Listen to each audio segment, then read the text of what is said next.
Government ఉద్యోగం వచ్చింది కదా అని చెప్పి సాటిస్ఫై అవ్వద్దు. అది కూడా చాలా ప్రమాదం. ఎందుకంటే నేను కూడా డాక్టర్, నాకు కూడా ర్యాంక్ వచ్చింది, 27 ర్యాంకు. మెడిసిన్ చదువుకున్నాను, మెడిసిన్లో బాగానే డబ్బులు వస్తూ ఉన్నాయి, నాకేం ఇబ్బంది లేదు. అయితే నేను చదువుకున్నప్పుడు, నేను పేషెంట్లను చూసినప్పుడు నాకు కలిగినటువంటి అభిప్రాయాలు, పేషెంట్లను నన్ను చూసే విధానం, నన్ను మెచ్చుకునే విధానం, కొంతమంది అంటే ఇవన్నీ అతిశయోక్తిగా ఉంటుంది కానీ కొంతమంది పేషెంట్లు అప్పుడు ఆ రోజున మా ఊర్లో మంచి అమ్మాయి ఉంది, నీకు పెళ్లి కాకపోతే మా అమ్మాయిని చూసి నీకు పెళ్లి చేస్తారని ఒక పేషెంట్ చెప్పింది నాకు ఉస్మానియా మెడికల్ కాలేజ్. అంటే ఎందుకు చెప్తున్నానంటే అది మీ అంతరాత్మకి మీరు చూసే పరిస్థితులు బట్టి మీకు తెలుస్తుంది.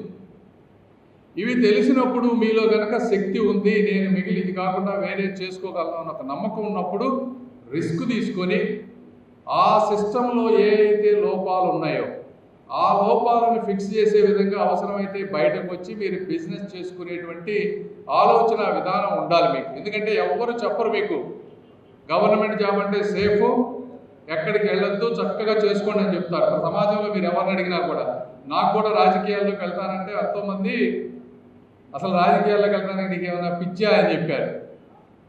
వాస్తవం ఇది. ఎవరు 10 మందిని అడిగితే ఒకళ్ళంటే ఒకళ్ళు కూడా రాజకీయాల్లోకి వెళ్ళమని చెప్పలేదు నాకు.